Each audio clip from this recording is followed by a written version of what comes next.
Do you sometimes think that maybe text messaging like WhatsApp, or maybe Facebook, or maybe the internet in general is destroying your language? That maybe young people today don't know how to spell, and they use strange abbreviations, or they use symbols like emoticons. For example, something like this. This says, "May I see you home, my dear?" Probably you think this is a modern problem, maybe since the invention of the internet, or since the invention maybe of text messaging on mobile phones. But what if I told you that this is a business card from 1860? Using symbols and letters to represent sounds like this is called rebus, and it has been around for a very long time. Not hundreds, but thousands of years. Some of the first people to write like this were the Egyptians. So next time you think that text messaging or the internet is destroying your language, think again.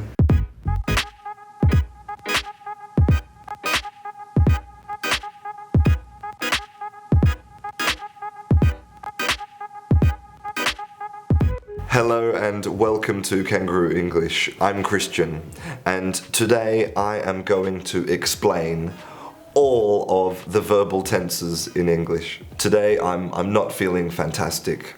I think maybe I have the beginning of the flu, but I have three things to help me. I have paracetamol, I have ibuprofen, and I have aguardiente. A lot of people ask me to explain the verbal tenses in English. What's the difference between past simple and present perfect, and when do you use future continuous? So today I am going to explain all of the verbal tenses in English using time. So I am going to show you the 12 verbal tenses in English using this timeline, okay? So we have the past, the present, and the future. Each of these times, okay, past, present, and future, has four forms, okay? We have the simple, the continuous, the perfect, and the perfect continuous. The first one that I want to talk about is the present simple. So where is the present simple? Well, actually, the present simple is not on this timeline, okay? The present simple is independent of the timeline, disconnected from time. Because the present simple is something which is always true, okay? Like, I am Christian, I am Australian, I am a teacher, okay? And these things are atemporal. They are always true. The sky is blue, okay? And we also use present simple for things that repeat, for habits, because they are something which is true. Every Tuesday I go to the gym. They are facts. Now the present continuous. The present continuous is here.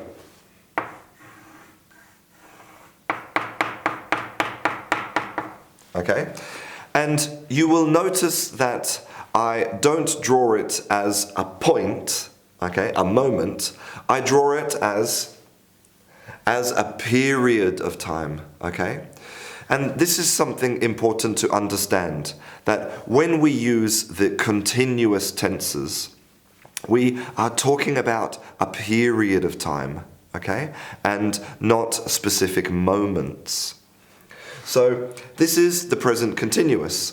It is an action, an event, something happening in a period of time that includes now. Okay, so the present is included in this period of time. It could be right now, like I am recording a class for YouTube, I am speaking English. Or it could be a longer period of time that includes now. Like, for example, the English language is evolving. This is a big period of time, okay? Or the climate is changing. It could be right now or a longer period, okay? Present continuous. The next one is the present perfect. And when you're learning English, this can be very confusing, the difference between the present perfect and the past simple, okay? And the present perfect has a bad name because in reality, the present perfect is not a present tense. The present perfect is always an action that has happened in the past, okay? So it lives here. Okay? Now, you can see that I have put a question mark, okay? Why? Because something important about the present perfect is that we don't specify exactly when the action happened, okay? But it is strongly related to now. Okay? So, a non-specific time, strongly related to now. Okay? So, if we are talking about Italy, having a conversation about Italy, then I could say, I have been to Italy. I'm not saying when, I'm not saying if I've been to Italy 2 weeks ago, or last year, or 10 years ago, okay? I'm not specifying the time. That's why I have a question mark. But it's related to now because we are talking about Italy. The next one is the present perfect continuous, okay? And remember, I told you at the beginning that continuous tenses talk about periods of time, okay? So the present perfect continuous is to talk about an action in the past, but that is continuing until now, okay?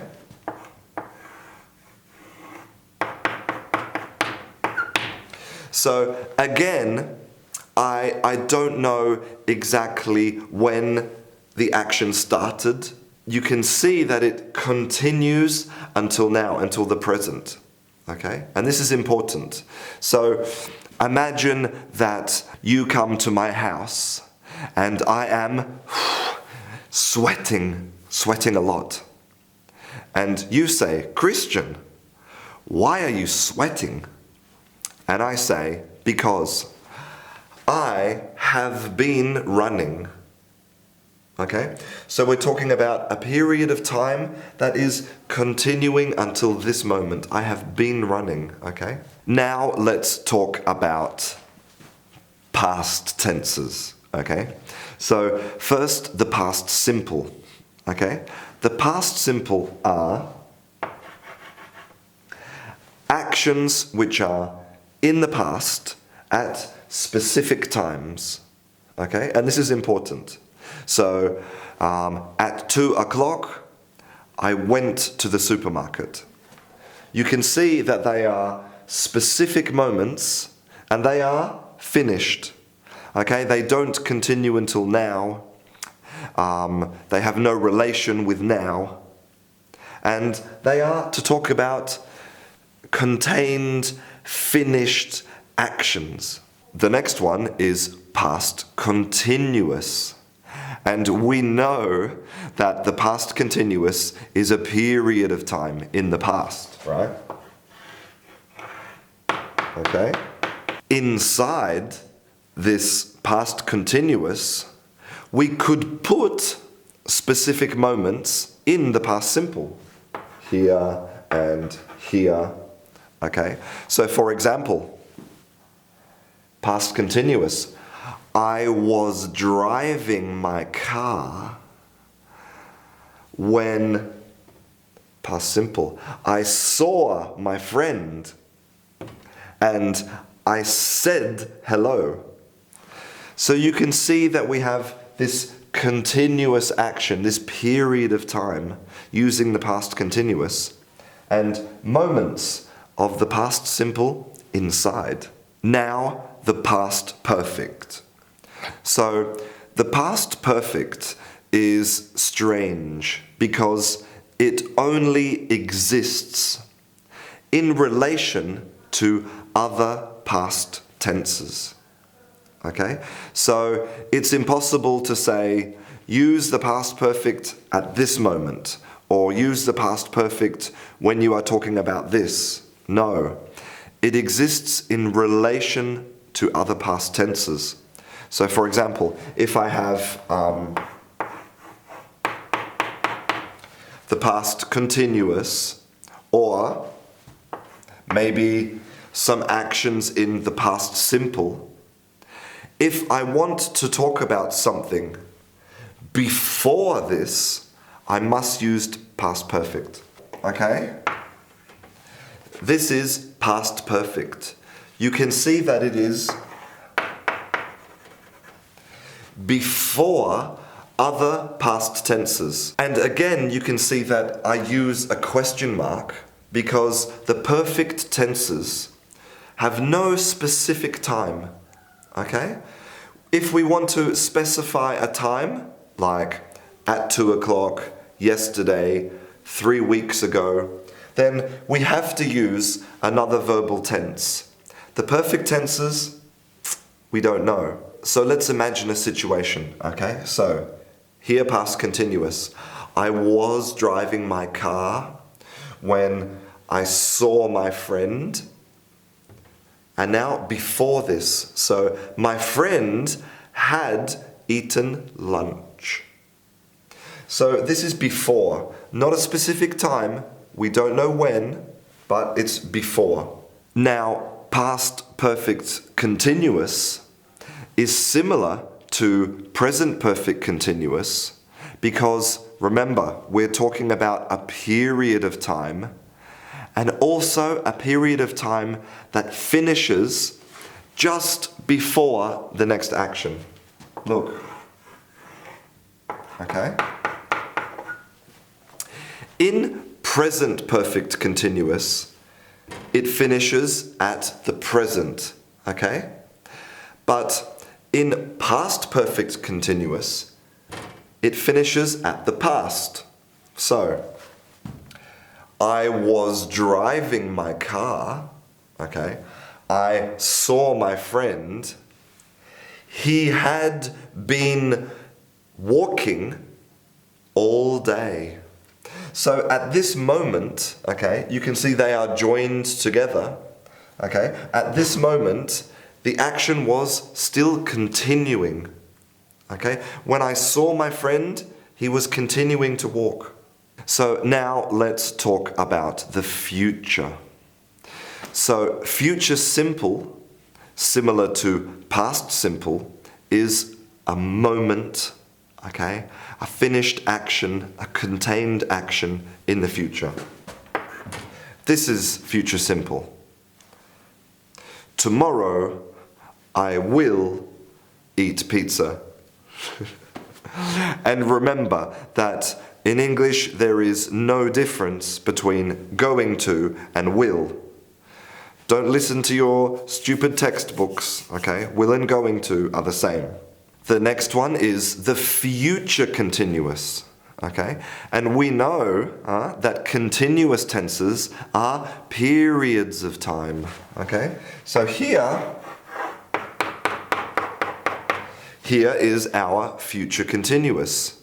Tomorrow I will be eating pizza. So I'm imagining in the future a period of time, and in the continuous I can put some future simple actions, like tomorrow I will be eating pizza and my friend will call and I will say hello. Future perfect.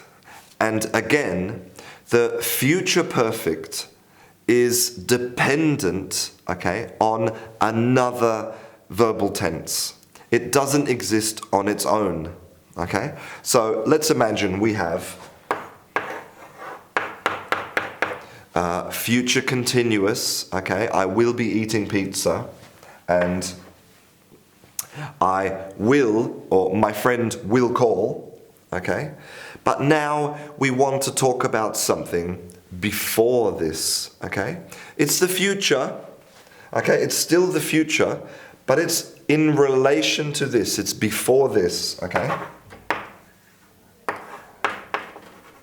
So again, because it's a perfect tense, we don't have a specific time, okay?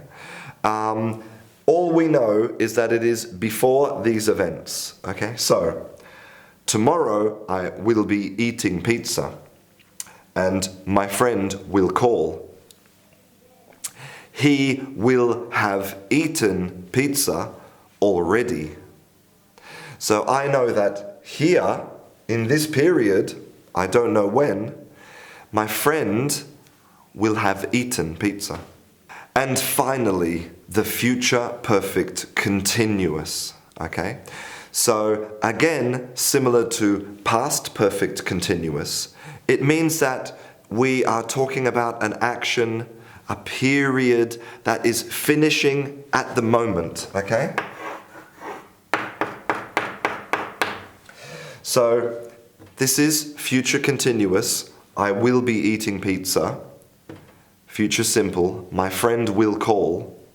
And here I can say he will have been eating his pizza, which means that he will be eating pizza until this moment here. Okay? The action is continuing until the start of the next action. I need to say that, of course, it's impossible to show all the complexities and technicalities of English verbal tenses using a simple timeline. But I think that this will give you a really good foundation to understanding, when and why we use English tenses when we do. Well, hopefully you found that interesting. If you would like to see any more classes about the English language, then don't forget to don't forget to subscribe. I'm Christian. This is Kangaroo English. I'll see you in class. Bye.